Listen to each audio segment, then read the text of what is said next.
Hello and welcome to the Scramble. I'm Jenny Liese. Today we'll talk about the state of education in Nevada. We'll also talk about bullying in school and a new Nevada law dealing with bullying and social media.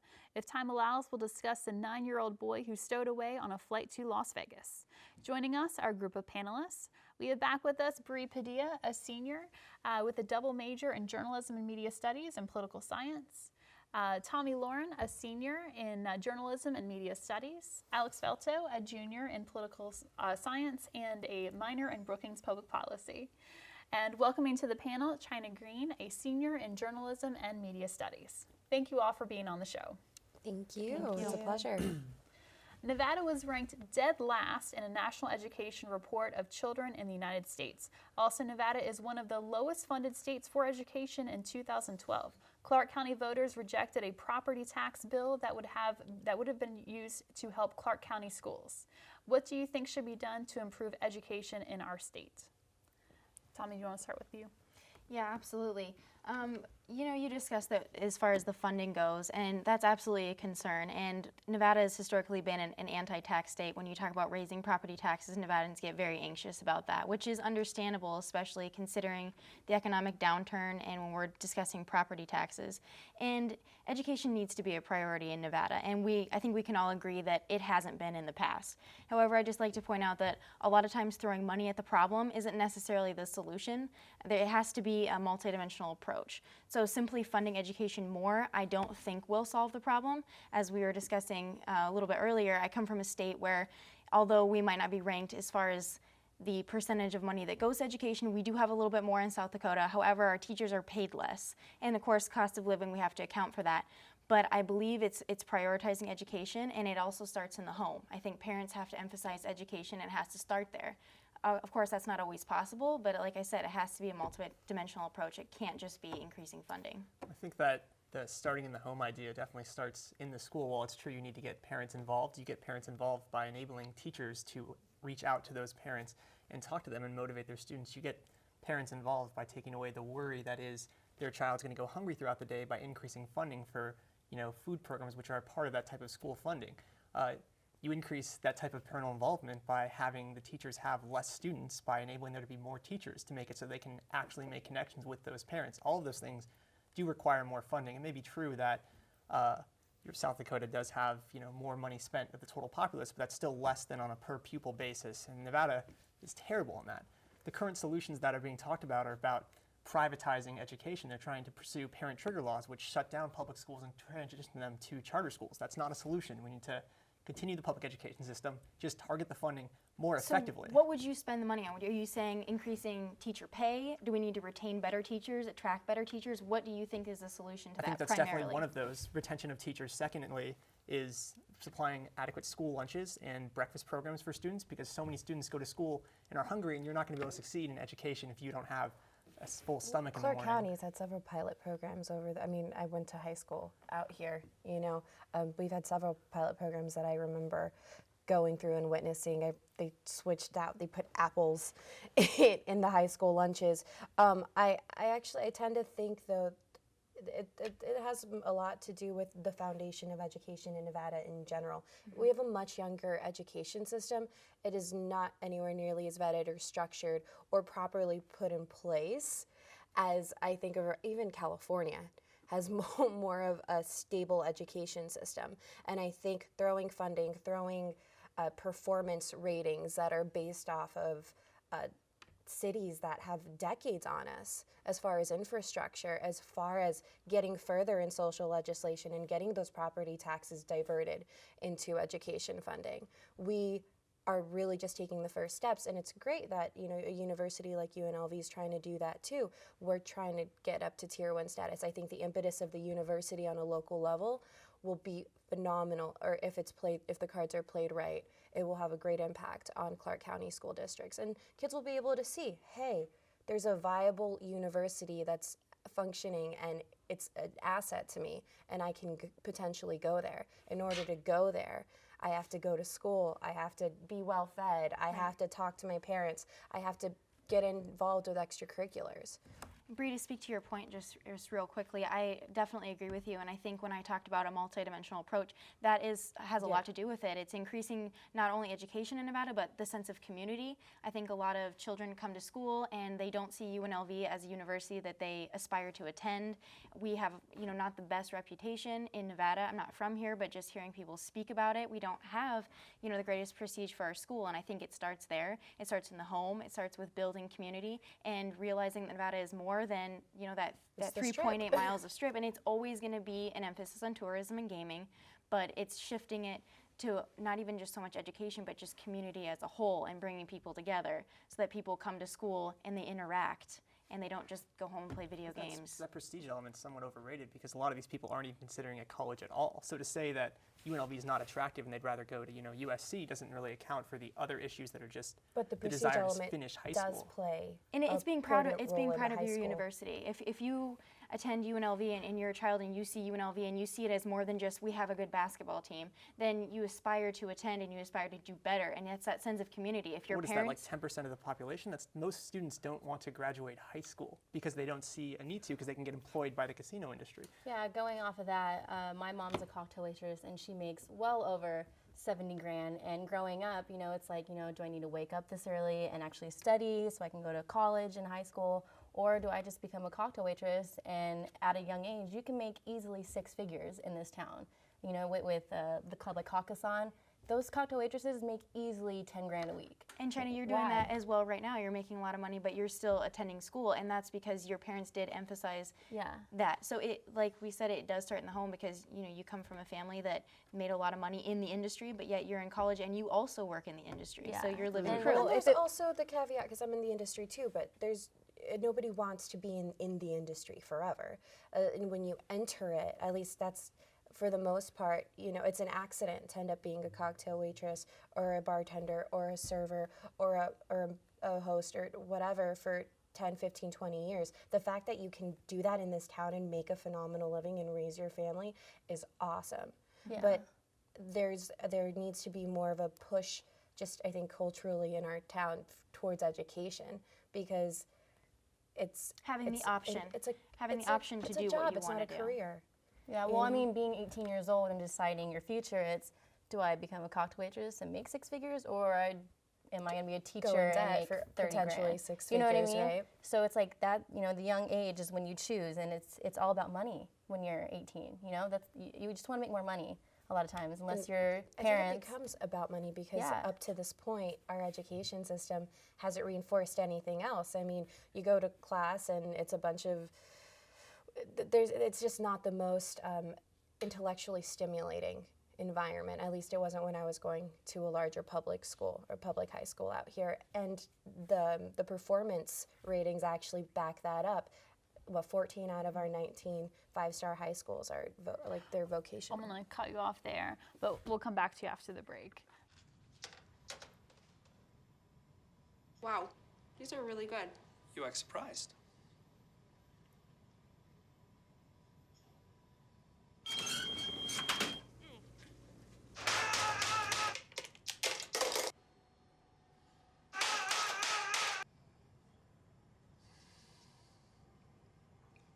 Practice makes perfect. You don't have to be perfect to be a perfect parent. There are thousands of teens in foster care who don't need perfection. They need you. Did you know kids who play outdoors have healthier lungs? Totally. Did you know that boys that play with dolls make better husbands? My son has lots of dolls. But did you know terracloth diapers breathe better? I did. It's totally true. Oh, yeah. Did you guys know statistically friendly kids have more friends? Yeah. That's obvious. Did you know most people think they're using the right car seat for their kid, but they're not? Parents who really know it all know for sure that their child is in the right seat. Visit safercar.gov/the-right-seat to make sure your child is protected. NFC, AFC, offensive linemen, defensive tackles, quarterbacks, and cornerbacks are all living united to ensure the academic success of millions of kids in our communities all the way to graduation day. But that won't happen without you. So take the pledge at unitedway.org. Make a difference in the life of a child. Suit up like your favorite NFL players and become a volunteer reader, tutor, or mentor with United Way. Welcome back, and we're talking about education in Nevada. And Bree, before the break, I cut you off. Yeah, no, I was just wrapping up. I I tend to agree. I think as a county we have a lot of ground to cover as far as improving the state of our education. I think we have some really great foundations. We did improve in 11 out of the 16 criteria for education by the ANE Foundation. So there is hope. I really want to see where we go in the next couple of years, though. All right. And moving on, children who post pictures or videos of other kids being bullied could face expulsion from school or wind up in juvenile detention, according to a new Nevada law about viral videos. And there was also an attack at Palo Verde High School, a young girl wearing almost nothing at Durango High School, and another incident at Chaparral High School are just the latest examples of cyberbullying through social media. What can be done to prevent bullying, especially on social media? And do you think social media has the ability to escalate bullying? I'm going to start with you, Alex. I definitely think that social media has the ability to escalate cyberbullying, and it's something that needs to be restricted by the schools. If you're videotaping someone getting beat up and then publishing it on your MySpace or Facebook, whatever the kids are using, some people will say that that is some sort of free speech, but that's just laughable. Like, well, we need to prevent promotions of vile acts. There are numerous Supreme Court cases and even regional court cases that have supported this interpretation that hate speech, when it drives kids to, for instance, suicide, is not something that should be protected and is something that needs to be punished. Well, not only that, but because it happened on school property, schools are protected. And to your point, if it does happen on school property, it's a school issue, then absolutely the school needs to get involved. I think what you were also addressing, though, is what happens on children's own time, what they're doing on social media, and then the school stepping in and playing parent. And that's where I guess I tend to take issue. I think that there's a place for the schools. However, it needs to start in the home. If you have a child that's on Facebook, as a parent, they need to be monitoring those things, because just with the incident in Florida where, he'd mentioned suicide, now the Florida sheriff is trying to not only go after the girl that was bullying this young girl, but going after her parents as well for not stepping in and intervening. But that also needs to be the girl, whose parents she was bullied, and her parents didn't keep her off these social media sites. So the school's trying to play parent. There's a role for it, but I believe they're going too far. That's a super utopian way of looking at it. If the parents are not playing parent, someone needs to. That's the school. If the children all go to the school, that same sort of hate speech, hate acts, those all occur inevitably. Those all occur within the grounds of the school. But just because they happen at a party outside of the school means the school can just turn in their face? No, they should restrict that. The emphasis of the school shouldn't always be disciplinary. However, we're talking about education. No one's saying the emphasis should be. If schools have to play police officer, then they're taking the emphasis off education, what they're meant to be doing, and now they're policing Facebook. I don't think camp counselors are ever But they're also being distracted from education by Facebook. I think really what the issue is being able to have rules and regulations that fit what the mobility of the social media world is, because ultimately you can never escape that video. It's on your phone. Every single one of those kids in the classroom has access to the phone, so maybe there needs to be a rule about what goes on when the kids entered those school grounds. And for it to be taken outside, yeah, absolutely you cannot log in to Facebook. Absolutely you cannot log into Twitter. It's going to get a lot harder, though, as we get older and more of our professional lives and more of our personal lives, they become intertwined on those. So it is a very slippery slope, because if you start being regulated at school as a teenager by your school, then who's there to regulate you when you're an adult? There's no trade-off between, it's not like a teacher is going to decide, I'm not going to administer this test, I'm going to punish this student for being a cyberbully. There's different people that handle those issues. So there's no trade-off with education. But Bree, I believe what you're trying to say is, when you're in college, I'm not going to have Dr. Larson telling me what to and what not to put on my Facebook. At some point, you need to take responsibility for your own actions, and if not you, your parents, until you become of age. And then what then, when you leave school? I'm going to have to cut you off right there, but we'll continue this discussion right after the break. Ever wonder what makes us, the Smurfs, so happy? The forest, of course. This is where we, along with the beautiful forest creatures, make our home with beautiful plant life, clean water, and endless adventures. It's a place to celebrate. So discover the forest with your family today. Visit discovertheforest.org to find a forest near you. Oh, hey, bud. Where are you headed? Just gonna hang out. With Gary and Todd? Yeah. I've been meaning to ask you, is there any drinking going on in this crowd? No. If any of your buddies ever pressure you to take a drink, just tell them you promised your dad you wouldn't. I'd do anything to keep you safe. Okay, I will. I hope this is working. I promise. Love you too, Dad. They really do hear you. For tips on what to say, visit underagedrinking.samhsa.gov. We have a job to do out here today. To be a winning team, you have to work like a winning team. My team depends on me. And my team is 50,000 strong. Looks like a lot of work's going into this. This is what it feels like to be part of a team. A winning team. The action team. Get in on the action at actionteam.org. Are you in? Welcome back to the show. We're talking about social media and bullying in schools. And one of the incidents that happened locally was at Durango High School, where a girl was posted on social media wearing next to nothing. And Chynna, you went to Durango High School. I did. It was actually extremely embarrassing to see that. I was on Facebook, and I'm friends with a lot of people on Facebook, which I probably shouldn't be, but I'm friends with a lot of people who go to Durango Now. And so on the news feed, this picture came up, and this girl was wearing next to nothing, and there was a bunch of guys, and they were taking pictures of her in the picture, and it was extremely embarrassing to say that I went to Durango High School. And then it was posted about 3 hours ago, I saw, and it was shared 150 times within like 3 hours, and that's absolutely ridiculous. And I think these kids don't understand that resharing something, even though this is crazy, let's reshare this on somebody's wall, you're contributing it. Like, you're showing more people this issue. And that poor girl, and immediately I shared it to one of the professors that I'm still good friends with. She's actually higher up at Durango School, and I don't know if she knew it then or what was happening, but after that, all pictures came off, and like I said, it's embarrassing to say that I graduated. Isn't that a dress code violation, though? What they said was, really hard on us they about said that stuff.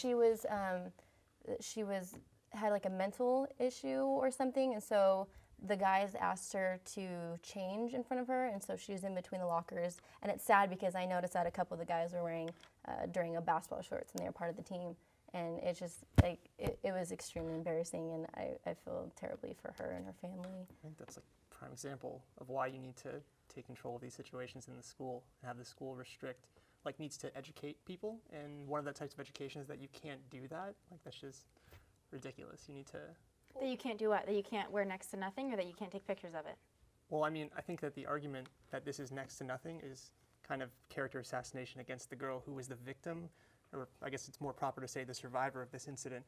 And we shouldn't blame her for wearing next to nothing. We should say that instead you can't take pictures of that, and you can't spread those over social media and restrict that. It takes two to tango. Not when you're a special education student. Well, yeah, and absolutely speaking to your point in this Obviously. particular circumstance, but as you know, we've had this topic before. This is an ongoing issue that continues. Last year, we discussed before the break the Steubenville, Ohio case where the girl was sexually assaulted or raped by 2 football players, and she didn't know it until afterwards when she saw the pictures, and then they were being shared and passed around on the phones, and then that was a whole nother case. In that situation where she wasn't a special needs, she was just a teenage girl who got drunk at a party. So this is something that needs to be addressed. You can't place the blame on, it's a group of people. It's people that are resharing, it's people that are sending it on their phones, it's people that are, engaging in these activities, it's where are the parents, it's everybody. To place it on someone who took the picture and say it's your fault and nobody else's, I think would be a mistake. Most of the people but there should be about. punishment for participating in the culture of it. There absolutely should be some type of repercussion, and it's not beyond any type of belief, because people have real consequences in real life. Kids are arrested in real life for non-school related Facebook posts. There was a young man whose family had to start a campaign because the government thought he was a terrorist because he had 3 or 4 angsty Facebook statuses. That's a consequence. These kids are going to have consequences. Right now, they're just considered bullies and jerks. But in the long run, if there is no regulation, I don't know what it is going to look like, because it plays with those free speech issues that are kind of close to my heart, but it does need to occur. It seems like the school is a common, unified location that can alert everybody that's involved. It can alert the parents that this is happening. It can alert all the students who are victims. It can alert the people who are committing such terrible activities. All of these are accessible through the school. Though. I think a lot of it, there's a disparity between the kids who are using this technology and the the teachers that are trying to enforce or protect their students. But where are the morals for these kids? Like Tommy's always saying, you know, it starts in the home. Like, why are these kids thinking that it's okay? I'll have to cut you guys off right there, but we'll be right back after the break with more.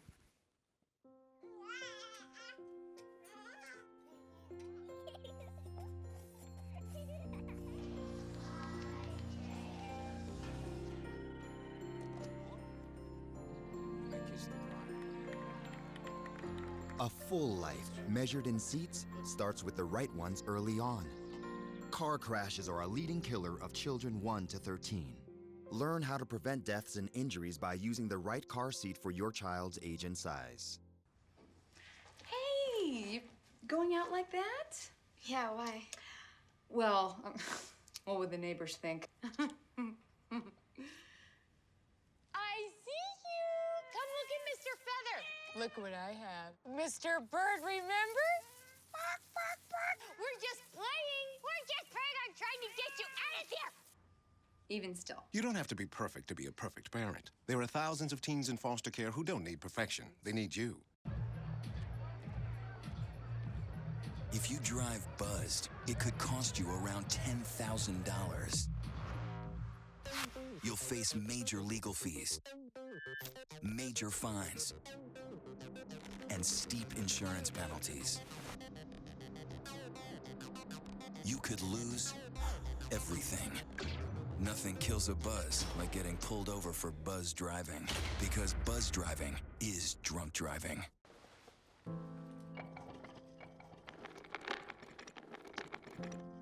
Maybe he's really focused. Hey, Michael. Michael. Maybe he likes spinning the wheels. Maybe he just loves trucks. Maybe he's just being a boy.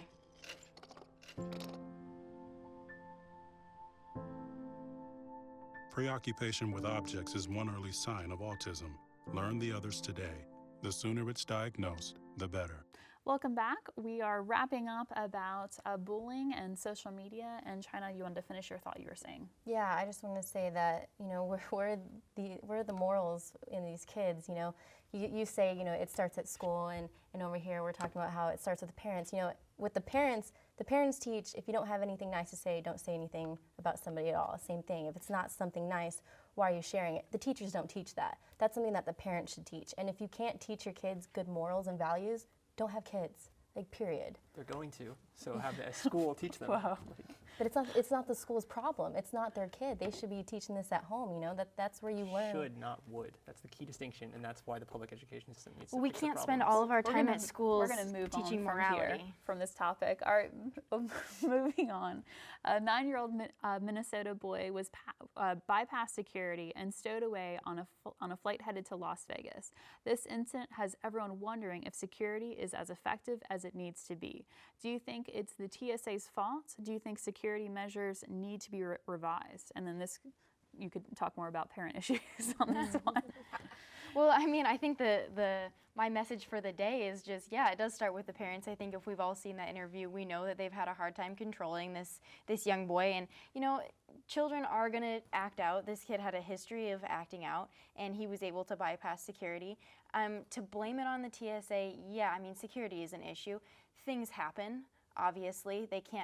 They should be able to catch everything. In reality, that's not going to happen all the time. But I think just in the context of Las Vegas's airport, as we were discussing actually when this actually happened, is they probably have more cameras and more attention paid to the slot machines in the middle of the airport than they do to the runways. And if they would have half the security that they have in the Bellagio at McCarran, we might be able to avoid some of these issues. But I mean, just my thought on is things happen. They shouldn't, but they do. That's the way life goes sometimes. Well, and going off that, I mean, even on a minute scale, I've found things in my purse that I didn't even know I had, and I shouldn't have been let through security, and it was an accident. I think it's kind of funny though. He's a little boy.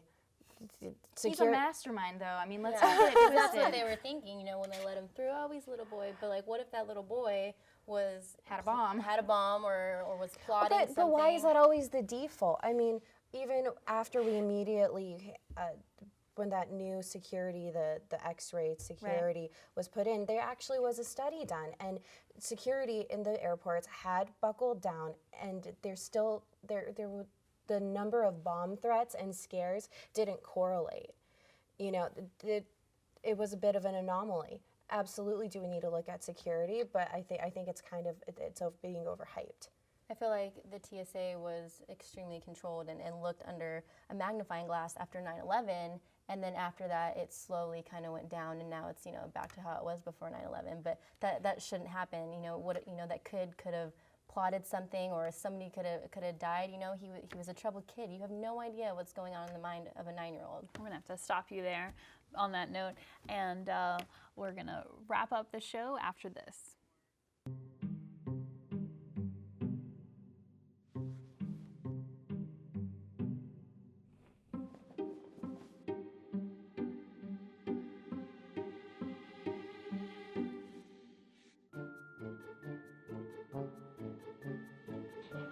The smallest moments can have the biggest impact on a child's life.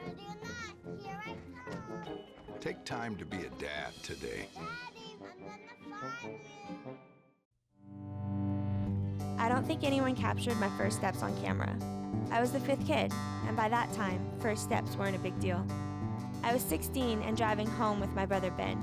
A distracted driver hit us. Ben died on impact. I had 47 days in a hospital bed for reality to settle in. With a major spinal cord injury, doctors said I would never walk again. But deep down, I knew I would. I prayed that every day.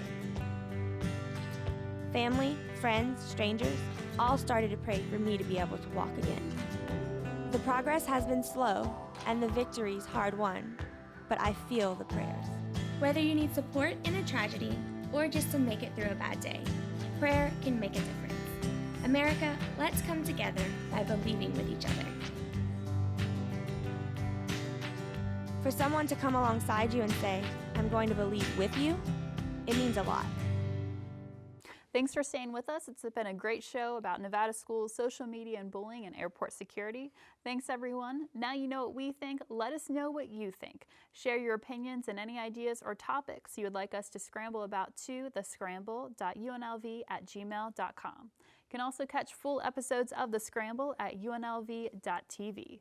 That's all the time we have for today. For all of us here at The Scramble, thanks for joining us, and we hope to see you next time.